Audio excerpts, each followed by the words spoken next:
All right, so Skeleton Crew episode 6. So, this was by far the best episode of the series so far. And primarily because the kids were on their own this entire episode. There was no adult supervision or pseudo adult supervision in the case of SM33 to help these kids at all. They were truly on their own. So, and there was a lot of character growth, friendships established, friendships reestablished. So this was a really good episode. And then I saw it was directed by Bryce Dallas Howard. I'm like, well, of course it was. Because she's very good when it comes to Star Wars. Now, there was a little bit of Jude Law. Now, I don't think he actually wants to share his treasure with the pirates of At-Aten. I should say the pirates who he would be taking to At-Aten. But now we know that all the pirates survived, or at least most of them did. That most of them escaped the acid bath, including Pocket. Now, like I said, I don't think he actually intends to share the treasure of At-Aten. Why he didn't go out and say that basically the whole point of that planet is to be an old Republic mint. He's just, I don't know, he just says, what if you could have all the money you want? So I guess he's sort of implied that that's what At-Aten is, but so he has definitely turned back to only caring about treasure. So if he was a Jedi at one point, or a Jedi in training, I should say, that's pretty much long gone.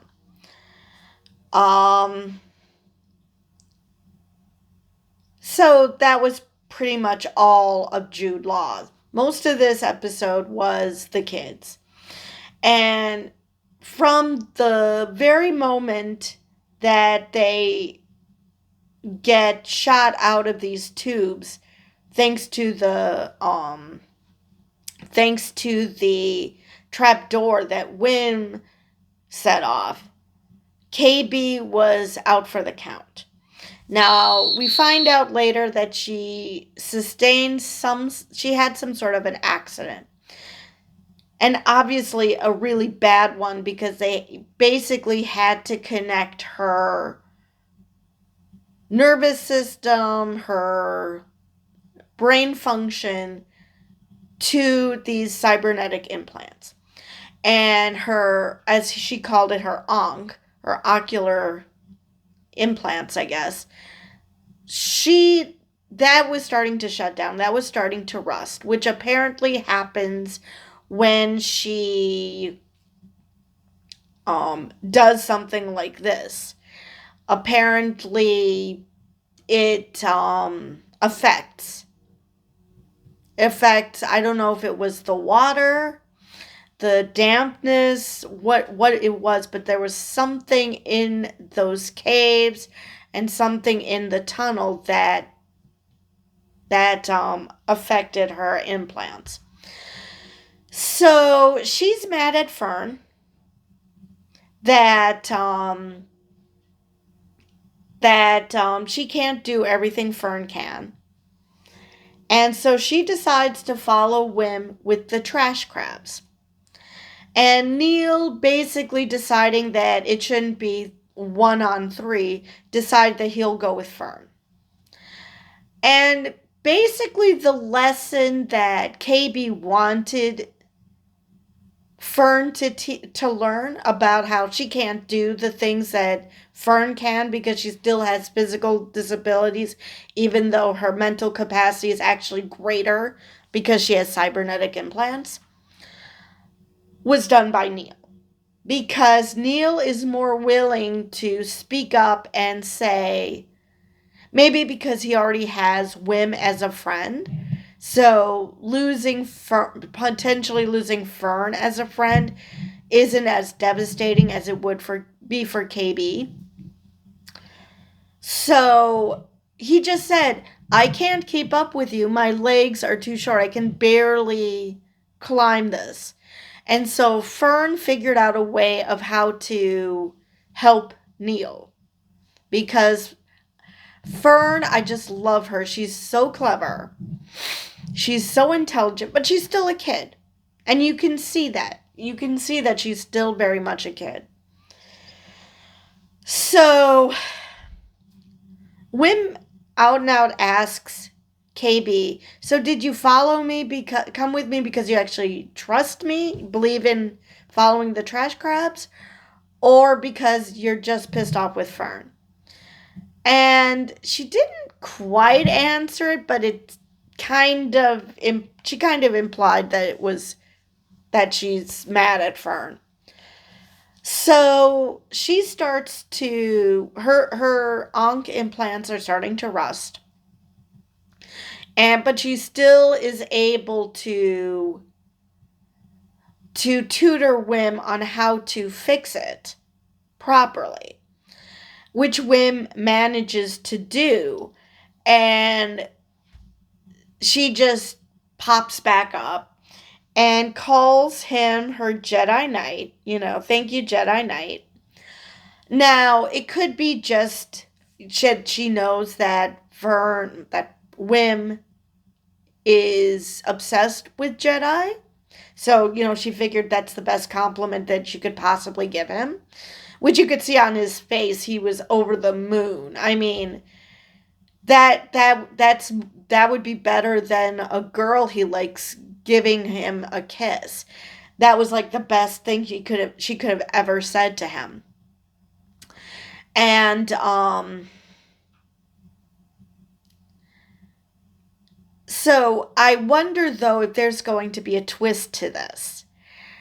Especially if they do go more seasons. I think they were intending for this to be a one season show, but like in the Marvel universe, they thought only that Agatha was only going to be one season, and then now they're talking about a second season. So depending on the ratings for Skeleton Crew, they could possibly have a second season. Albeit with a time jump because, it's been a couple of years since this show was made, and kids have this habit of growing up. So it's going to have to be a time jump because otherwise they're going to have to find another way to explain how these kids are no longer little kids anymore.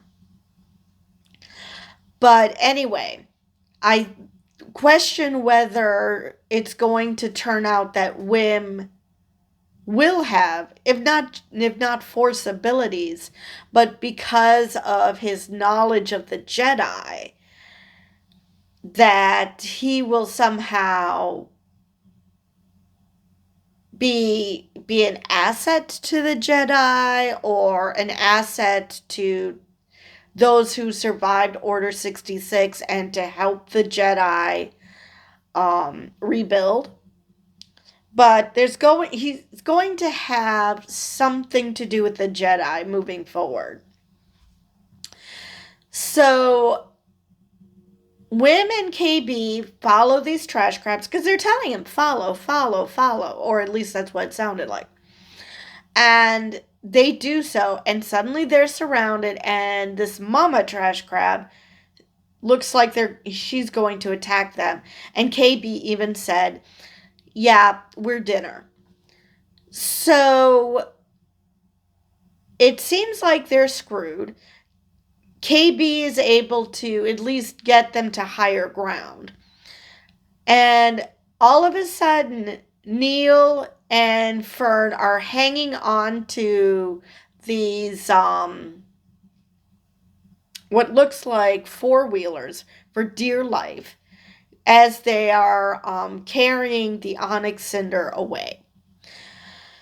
And we find out later that they're going to put it in a trash compactor. And Fern and Neil want to save their ship. And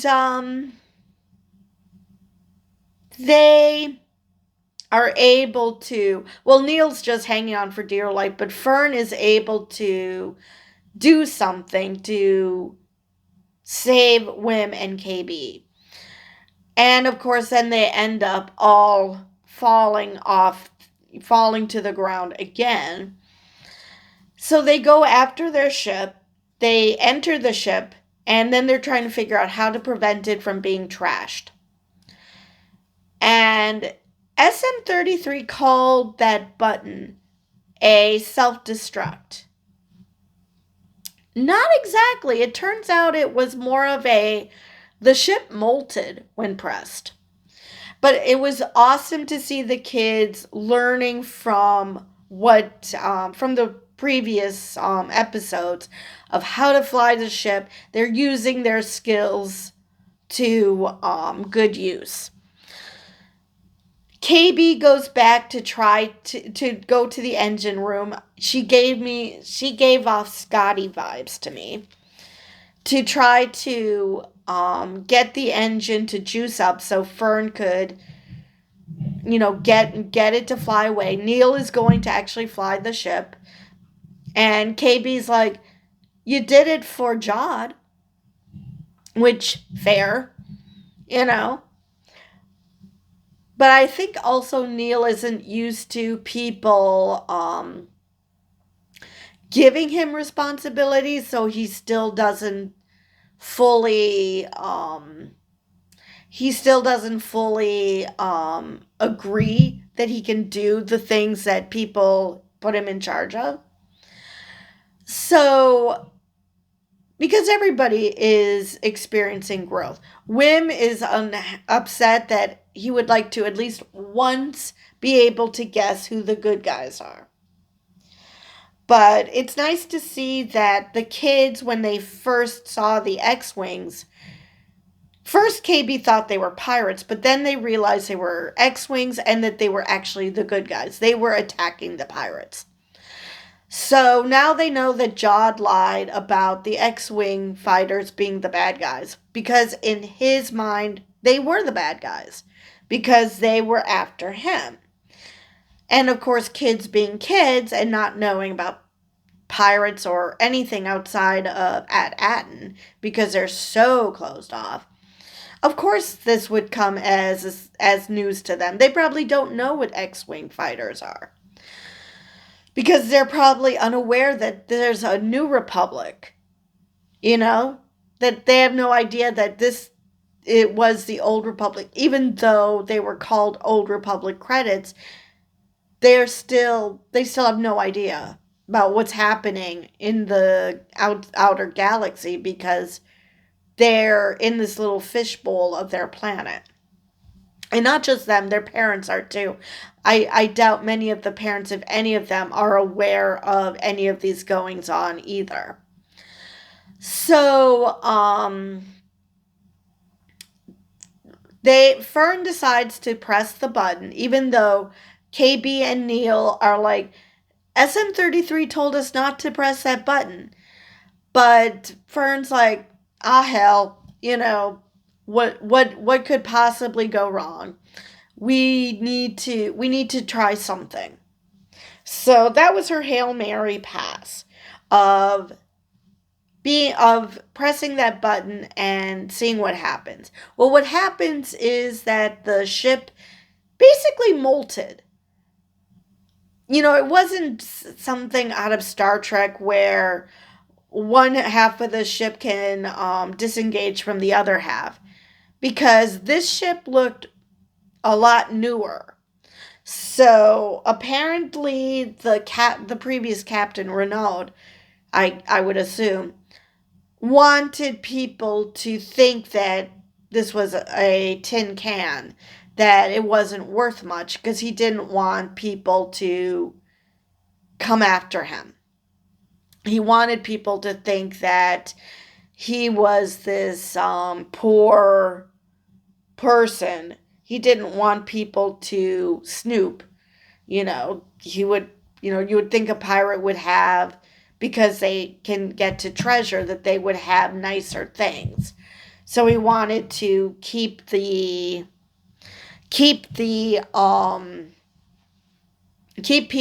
from knowing that he's a pirate or someone who's at least well-to-do. So, Wim tries to shoot the trash compactor, which I thought was very cute. And, of course, it was a lesson in futility. But, he's using his brain. All the kids were showing just how intelligent and just how clever they really are. And so they fly away. And that's how the episode ends. Now, it turns out KB actually has the coordinates in her implants. So she knows how to get home. So now they have the Onyx Cinder.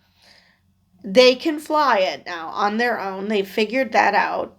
It was a literal trial by fire, but they figured it out.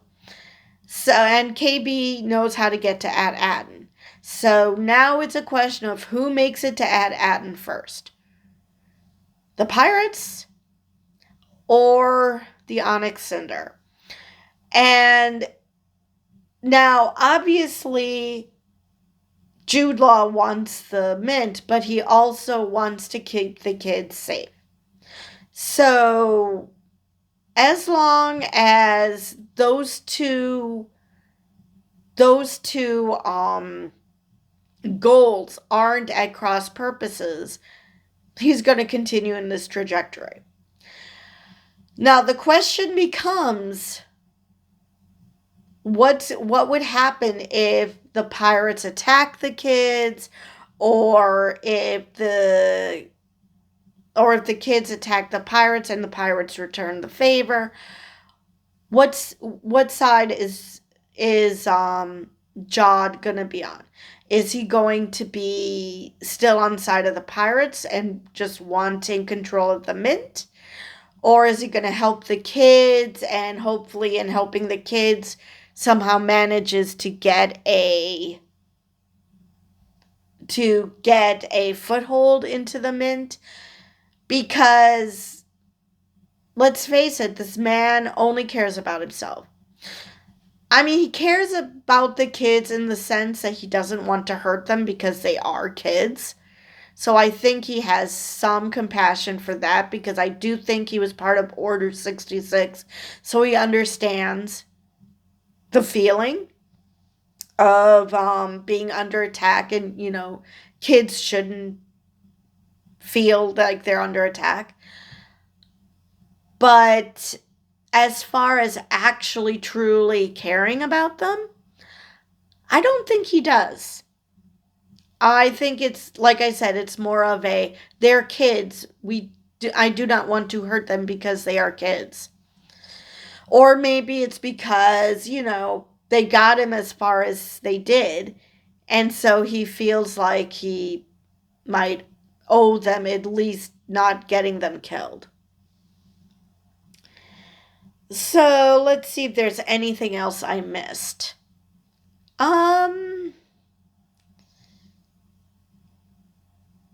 It was nice to see KB and Fern talk it out, that they're best friends, that KB was like, I'm sorry. Fern apologized, KB apologized. It's like, I'm sorry I didn't explain to you just, how I feel about things. And Fern apologized for, not thinking about the fact that KB can't do the things she can do, because she got cybernetic implants, but she didn't get physical implants. So I don't know. So she still has some physical disabilities. So yeah, that was nice that everybody came together. They worked together. The bonds are going to be closer now. Now that so I'm wondering if next episode they make it to At-Atten, and that the last two episodes or episode and a half is going to be them defending At-Atten from the pirates and or Jod, because again it's iffy whether he's on the side of the pirates. He's definitely on the side of wanting the mint, but he's not on the side of the pirates because the pirates wanted to put him on trial for, I don't know, sending them to a ship that had like one credit or something. And of course, now because he escaped and, he caused all sorts of trouble for them. So he obviously has no love for the pirates. So he could easily, be anti-pirates, but still want the mint. And is just using the pirates to get in there.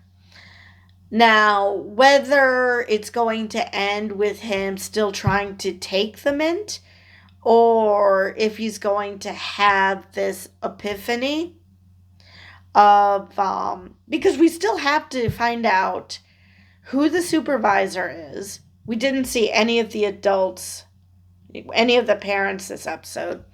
We need to find out who the supervisor is, and possibly the identity of Captain Renaud, because they left his face blank for a reason. So whether either it has something to do with being the supervisor or something else, there's some sort of connection. Now, what that connection is, I do not know. But there is some sort of connection to either Jod, Renaud, the supervisor, whether it's all three or two, or what combination. But that might actually change his attitude, or like I said, the kids might make him realize that, okay, yes, we can print all the money we want, but at the same time, there's all these reasons why that's a bad idea, like inflation. So, who knows? There might be, the supervisor might explain things to him. The supervisor might turn out to be Renaud. Like I said, I don't know how many years passed since Renaud was still looking for At-Atten, and this was still during the Old Republic. I assume this was still during the Old Republic era, because by now it's a myth. At-Atten is a myth. So I'm assuming that it was during the Old Republic era. And so that was thousands of years. So technically, he's probably not alive. Unless he's a species that lives a long time, like Yoda's species. Or he's no longer mortal. That they, like I mentioned last episode, maybe he's an AI or a droid that has his consciousness. Who knows? But there's going to be some sort of twist. Whether that's going to turn Jod good, or whether that's just going to give him enough pause for the kids to defeat him. Because obviously he's going to side with the kids and and against the pirates, because he has no love for the pirates. But he still wants the mint. So it's probably going to be Jod and the kids and the parents, probably. defeating the pirates, and then the kids and the parents defeating Jod. Because, they can't be building all of this up just for the kids to take a back seat, or even the parents to take a back seat. So, yeah, definitely the kids are going to team up with their parents. Now, how much, who's going to be taking the lead? Don't know. Probably it's going to be the kids. But, yeah, it's going to be the parents and the kids working together. I believe that is all I have for this episode. So with that, I will see you guys in the next video.